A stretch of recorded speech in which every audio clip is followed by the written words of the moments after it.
talk about Texas. So, Texas border. I'm not going to get into the politics of it. We're going to talk about the economics of it because this is going to be actually, you can use a white marker at this point, and you could use a slice of shut the fuck up, all right?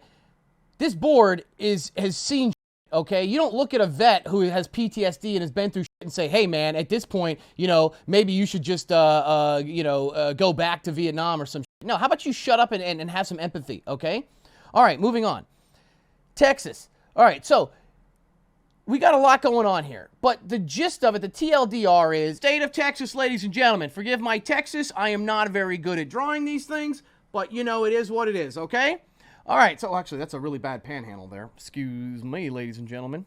Under Texas is a country called Mexico, okay? And a lot of immigration is coming through this border. Okay, it's also coming through the state of New Mexico and the state of Arizona and California, but we're going to focus on Texas. Texas, fun fact, was actually stolen from Mexico. So technically, we took it from them. So, we kind of, if you don't know the history, long story short, this used to be part of Mexico, okay? And then Mexico was owned by Spain, and then the Mexicans had a revolution and kicked out Spain, but then the northern part of their territory, which was up here, had a lot of Native Americans and other things, and they didn't have anybody to settle it, so they couldn't get anybody to settle it, so a bunch of people in the colonies were like, hey, we'll settle it if you let us all go there and not have to deal with certain things, and they're like, all right, cool. So then a bunch of white American people came over there, and then all of a sudden, a lot of them came, and then Mexico was dealing with some shit again, and these people were like, hey, let's press this advantage, and then we're not going to go in your military. Then there was some back and forth about who could go and who couldn't, and then we were illegally going to their country, and they said, hey, we only allowed certain people to come here, and they're like, well, fuck you, you're dealing with something, we're going to let all our people come here. Secession happened, the fight, Mexican-American War, yada, yada, yada. All right, there you go. There's the history of Mexico. So in the short term, okay, Mexico stole it from the Native Americans, we stole it from Mexico, and then we decided to not stop. And then we gave Napoleon a bunch of really, cheap ass, we basically scammed him for Louisiana up north and a lot of other stuff, but whatever. So in this country, in this state, there is the Rio Grande River, and there is immigration. Now, immigration, depending on how you look at immigration, it's either significantly increasing, but from people outside of Mexico, or because we funded it so much and we have more funding and more officers, we're actually seeing more captures, which looks like it's more immigration than we usually have because we're seeing more people getting caught or people that are getting into the system. So I don't know how you look at it. Those are getting shipped. Long story short, I'm not getting into the politics of it. Let's talk about this. So Texas basically has a history of being very independent, right?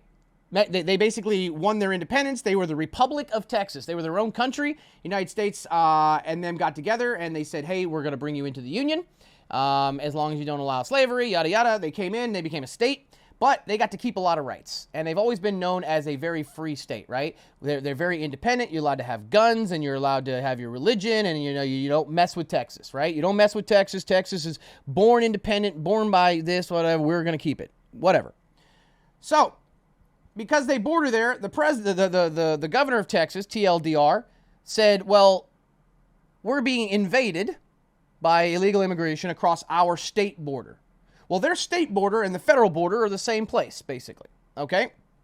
And so they said, well, we're being overrun. So they said, well, if you're not going to do anything about this immigration, we're just going to take all these people and we're going to bus them to the cities that are what we used to call sanctuary cities, right?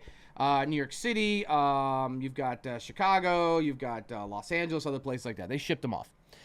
And then those cities are overwhelmed now, especially New York City, because they have a right to shelter law that was put in place for people that were local people that were homeless, so that they wouldn't, be without a place to stay. But now they're inundated with a bunch of people that are in the system for the migration. Well, the governor basically said, all right, well, if the government isn't going to do anything, we're going to put C-wire. We're going to put Constantine wire on our side of the Rio Grande River, right? Because you can't build a wall there because it's a river. So we put the C-wire there. And we're going to stop people. We're going to use our state militia, state National Guard, whatever you want to call it, because Texas is weird. They have a National Guard and a state guard. But we're going to use our people to supplement and to stop the border of people invading in. Because if you aren't going to stop them coming over the U.S. border, we can stop them coming over the state border. So that was kind of a big thing. Went to Supreme Court. Supreme Court said, nope, you can't cut down or you can't put up that sea wire. Your border, it doesn't supersede the United States border because that's part of a ratification of the Constitution that we are one nation and our border is protected by the military and the Department of Defense, which is under the federal government's branch. So therefore, you can't supersede that authority. Texas governor said, well, come and take it, basically. Then we're getting the news that all of these red states are backing them. Well, of course they're backing them on Twitter. It's nice to see a governor saying, yeah, we support Texas's right to sovereignty. And everybody's like, oh, it's a revolution coming. No, it's just somebody trying to get votes. So now that we have this going on, right? Now that we have this going on, there's this big thing of, well, it's time for Texas to secede. Well, let me tell you something. If you support the succession of Texas and you actually live there, you are the dumbest son of a bitch I've ever met. And I've seen this chat every day. And I'm going to tell you why, okay? I'm going to tell you why, okay? Forget the, well, there's so many guns in Texas, ain't nobody going to fight us. Look at all these people. They're coming to support us from the revolution. You think the United States government would even bother fighting you? This isn't 1860. The only reason that the United States fought the South during the Civil War was because they wouldn't have survived without them. That was the breadbasket of America. All of the textile and food and farmlands and everything came from the South. They needed the South to survive, right? Nowadays, if Texas were to secede, first of all, it wouldn't pass. But let's say they did a secession. You think the U.S. government is going to send their military into Texas? No. Texas wouldn't last a year before they come crawling back. Okay? Let's talk about this right now. First of all, ladies and gentlemen, a lot of red states, I give a lot of shit to people in blue states as well, but I like to shit on both sides of the aisle because everybody thinks they're better than the other. Let me tell you something about red states. They are as much, if not more, reliant on government welfare programs than blue states. Okay, I'm going to show you a little thing right here. Texas is number 3 in welfare recipients by state. Obviously, they have a bigger population, so they're going to have that. But regardless, they have more than the state of New York. Weighted or not. Florida, 1.6 million as well, okay? This is just snap, okay? And you might say, well, that's just in people in Houston. No. 10% extreme poverty. 15% with food insecurity, 17% of people are uninsured as it is, 24% of people are in low-wage jobs, 32% of working families are under 200% of the within 200% of the poverty line. Poverty rate is 14%. Percent of college graduates with debt, 56%. But debt would get wiped out, Stocky. Hold on, we'll get there, okay? But Stocky, a lot of those people are people that are there that are immigrated and stuff like that. No, it's pretty well-rounded. Okay, now the reason I bring this up is not to shit on Texas, but to explain something to you guys. Texas has its own power grid. Great. That power grid was beat by a fucking light freeze. Their senator went to Cancun, okay? If you secede, all government assistance is gone. That is billions and billions of dollars a year that keep your people from starving. So let's start with a couple things. Number one, you have no backup plan. Sure, a couple states might send you a few truckloads of food the first couple days, but then the U.S. government looks at them and says, hey, we just slapped tariffs on the independent country of Texas. Or we have sanctioned them. We don't have to send our military, we sanction them. Now you get no resources from any state because the U.S. government just sanctioned you. You cannot send or receive money from any of your banks or assets outside of this country. That means you have no way of getting money. That means nobody can access money in their bank. Well, but I have Bitcoin. What are you gonna do with Bitcoin? Can't do shit. Well, I can send it somewhere else. Okay, cool. They'll just keep your money. Because what are they gonna do? Send it to you? They can't send anything to you. You're stuck. Okay? Well, Texas has oil. Great. Who are they gonna sell it to? You just got sanctioned by the United States of America. Well, we could sell it to China. What? Oh, Texas has its own goddamn fleet of ships. It's gonna refine and send and get money. Texas has the world's 8th largest economy. Okay, if it was its own country and had all of the things that it has now, what is their currency going to be? They can't use dollars, so how are they going to trade? What are they going to trade? The economy isn't. If it's sanctioned, LOL, people are so dumb. My man just said that if the United States of America just sanctioned them against any other states, it wouldn't affect their economy. I want you to see that man called me dumb by saying that the United States of America sanctioning them against any other states in America by trading or sending anything there wouldn't affect them. I love these guys. Where did that guy go? I like him. I like him so much. Where did he go? First time chatter. The economy isn't if it's sanctioned. LOL, people are so dumb. I like this guy. That wasn't what I was saying. That's literally what you said, but it's cool. I don't care, man. We're just having a good time here. All right, but back to it. So let's get back to it. You get nothing from other states. I mean, you get no food. You have no currency because you can't, what are you going to do? I mean, you have a reserve maybe of US dollars, but most of that's digital. You don't have a printing press. You can't trade. So what do? You go into the barter system. Everybody starts trying to say, you know what? This, I'm leaving Texas. Too late. You can't fly out of Texas. You don't have a visa. You can't use a United States visa or passport because it's not part of the United States.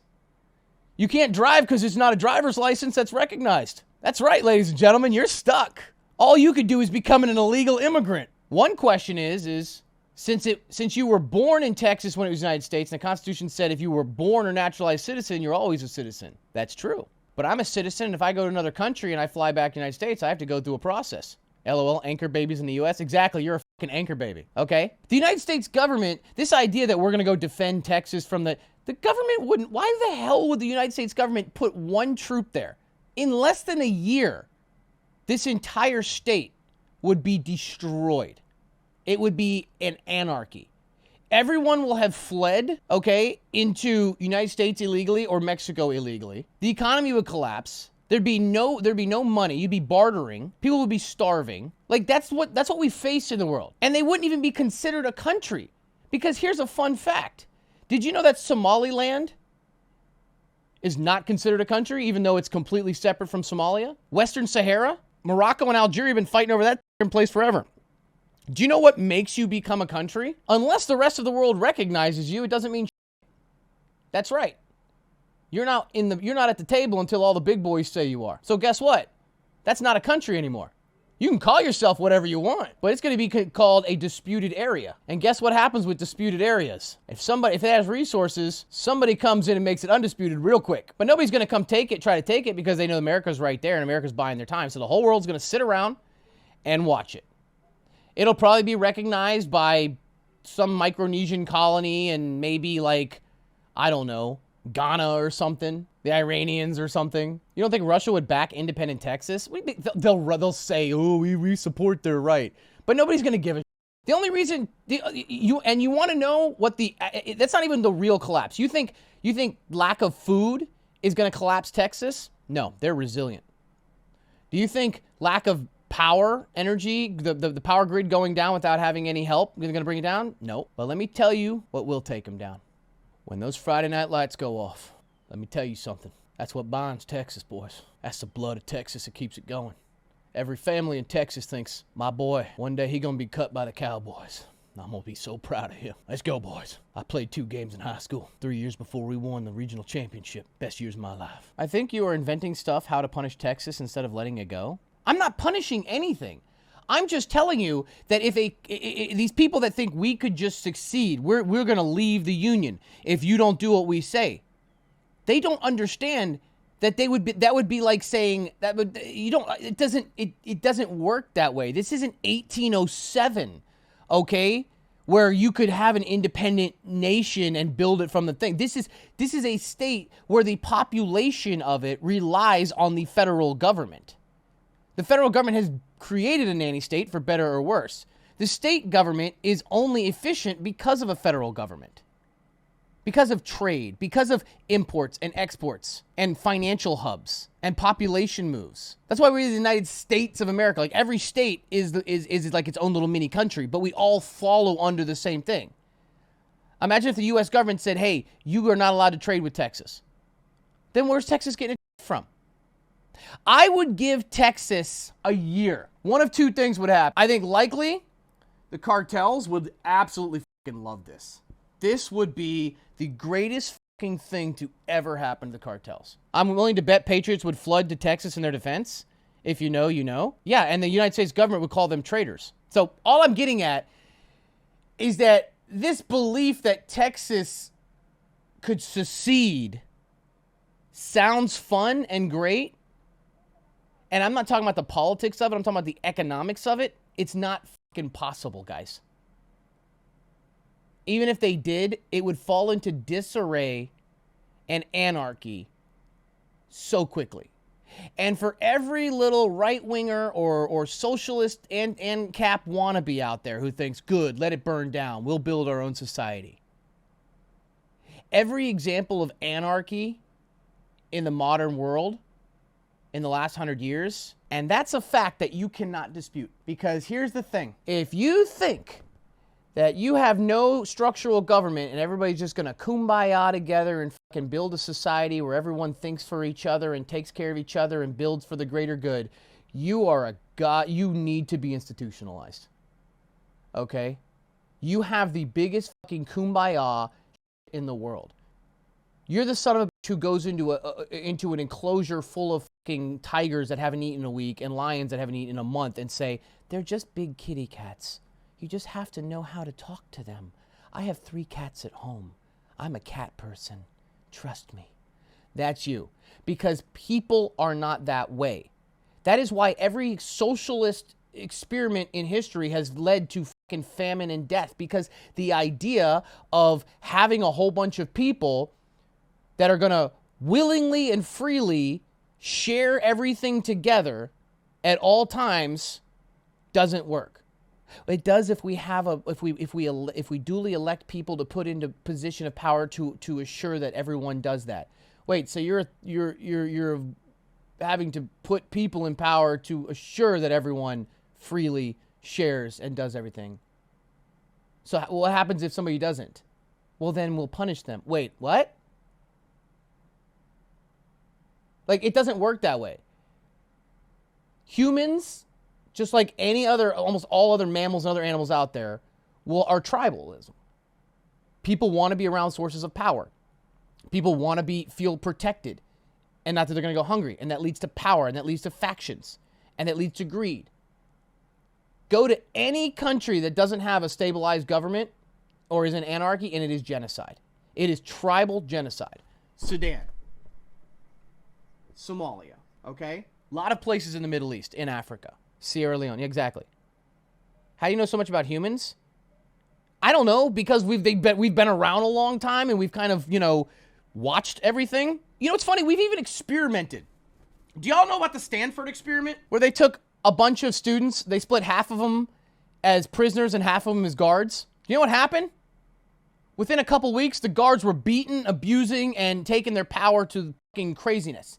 Do you know about the experiment where they took a bunch of random people and put them on the other side of a board, and they had to sit with this electrical shock mechanism that went to another person over here? And they were sitting with a machine here, and they were sitting here, random people. Some of them were teachers, some of them were random people, and they asked them a question. And if they got the answer wrong, they had to shock them. They couldn't see them, but they could hear them screaming. Hear them screaming. And they had to shock them. And every single time they got an answer wrong, they had to up the voltage, all the way up to deadly voltage. 80% of those people went to the highest level. 100% went to the level that could kill people or until they stopped hearing them scream. Luckily, it turned out these people were actors that these people didn't know. And they were all asked, why didn't you stop? If you knew it was wrong and you knew you could hurt them, why didn't you stop? They were afraid to say no. They were just doing what they were told. If you think I make this up out of my ass, that's not how it works. If you live in a world where you believe that humans are good as a whole and they'll all come together as a society to help each other and take care of each other and make sure everyone has an equal share and everyone is whatever beautiful kumbaya, you are really stupid. Okay? I'm sorry. You have been fed a load of bullshit. I'm not saying people are bad. Individuals are great. People are stupid. Okay? That's how it is. How you want it to be and how it is two different things. This stream is low quality? Wait, was that supposed to be an insult?